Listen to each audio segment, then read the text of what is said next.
Hello everyone.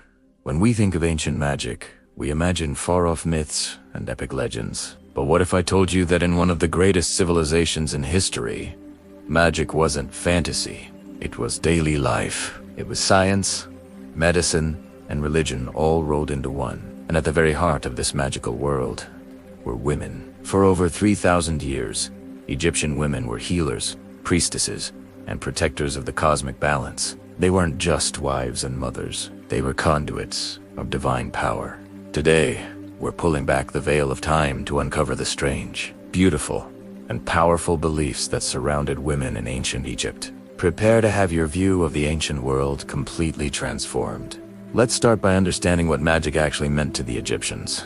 They called it Heka. Heka wasn't a dark art or a series of cheap tricks. It was a primordial, divine force that the gods themselves used to create the universe. It was the energy that held everything together, and humans could learn to tap into it. For women, Heka was an essential tool for navigating the challenges of life. Think about the biggest dangers in the ancient world: childbirth, disease, and the unknown. Women were on the front lines of these battles, and magic was their primary weapon. A pregnant woman wouldn't just hope for a safe delivery, she would actively use magic to ensure it. She would wear amulets carved with figures of protective deities like Taret, the fierce hippopotamus goddess who guarded mothers and babies. She would recite spells to ward off demons that might harm her or her unborn child. These weren't just superstitions, they were practical actions.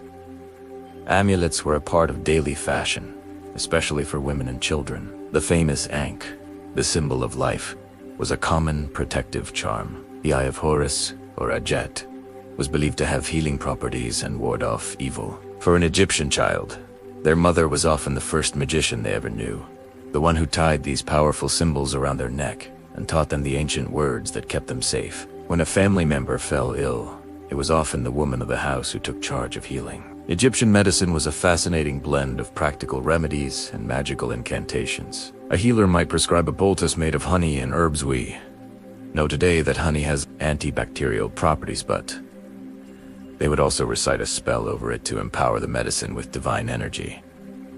This was seen as a holistic approach. You had to treat the body and the spirit, the visible wound and the invisible cause. Magic also wove its way into matters of the heart.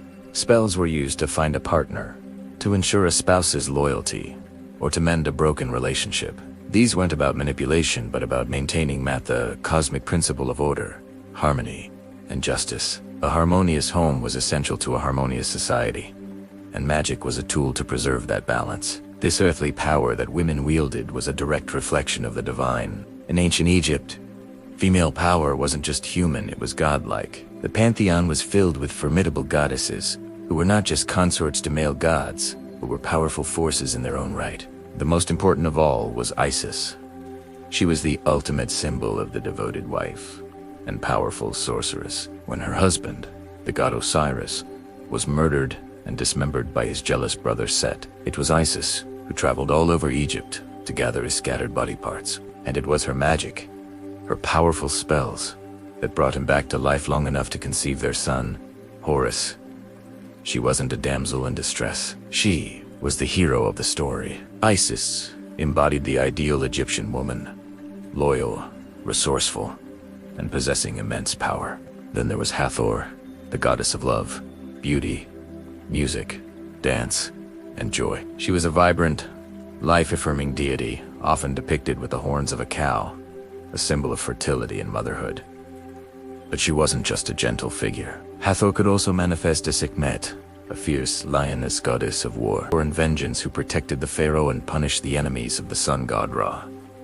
This duality showed that femininity encompassed both creation and destruction, nurturing love and righteous fury. Women prayed to Hathor for help in childbirth, for romance, and for protection. They saw in her a reflection of their own complex strength. When an Egyptian woman prayed, she wasn't speaking to a distant, patriarchal figure. She was speaking to goddesses who understood her struggles, her power, and her role in the universe. She saw her own potential mirrored in the heavens. This connection to the divine wasn't just personal, it was public and institutional. Unlike many other ancient civilizations where religious roles were dominated by men, Egyptian women could and did serve in temples. They held official titles and played crucial parts in religious rituals. Many women served as priestesses, known as God's servants.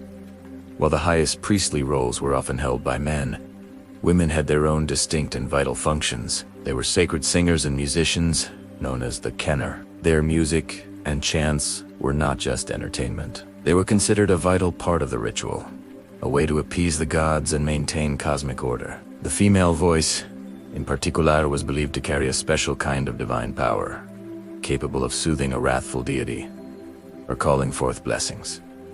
Imagine a grand temple festival. The air is thick with incense. Priests are presenting offerings, and weaving through it all is the sound of women's voices in harmony. The rhythmic clap of Sistrum's sacred rattles associated with Hathor and the graceful movements of ritual dancers. Some ceremonies, particularly those dedicated to female deities or aspects of fertility and rebirth, were performed exclusively by women. Their participation wasn't just allowed, it was essential. The temple couldn't function without them. Now, this is where things get truly fascinating and a little strange. The beliefs about women's intrinsic magical power went deep into the fabric of Egyptian society, leading to some lesser-known and powerful ideas. Let's talk about something most ancient cultures considered taboo: menstrual blood. In many societies, it was seen as unclean, but in Egypt, it was often viewed as having potent magical properties. Some medical texts suggest it was used as an ingredient in certain remedies, possibly because of its association with life and creation. The power to bleed without dying was seen as a profound mystery, linking women directly to the cycles of life, death, and rebirth. Personal items like hair and nails were also believed to contain a person's essence. This is a common idea in magic systems worldwide, but in Egypt, it was taken very seriously. A woman's hair, in particular, was seen as both a symbol of her allure and a source of her magical energy. Spells could be cast using strands of hair to bind someone in love or to curse an enemy. This meant women had to be careful about who had access to these personal effects, as their very essence could be used in a ritual. Dreams were another conduit for the divine. While all dreams could be prophetic, the dreams of women were sometimes given special weight. They were seen as messages from the goddesses, offering guidance, warnings, or glimpses into the future. A woman who had a significant dream might consult a temple interpreter to understand its meaning for her family or community. And as women aged, their perceived power often grew stronger. Elder women, who had passed through all the stages of life, made mother and crone were seen as repositories of wisdom and magical knowledge. They were the keepers of family histories, traditional remedies, and sacred stories. Their knowledge was sacred, passed down through generations of women. And sometimes, this deep, innate female knowledge was not just respected, it was feared. A woman who knew too much, who was too powerful, could be a dangerous figure. So, what does this all mean? In ancient Egypt, a woman was never just an ordinary person. She was a guardian of life, a channel of magic, and a living, breathing reflection of the goddesses. She wielded Heka in her home to protect her family. She served in temples to maintain the balance of the cosmos, and her very body was seen as a vessel of mysterious and sacred power. We might call it intuition, resilience, a mother's love, or feminine strength. But the core belief that women possess a unique and profound power to create, to heal, and to protect has survived for thousands of years. The world of ancient Egypt reminds us that this power is not a new idea. It's an ancient truth, as old as the pyramids and as enduring as the Nile.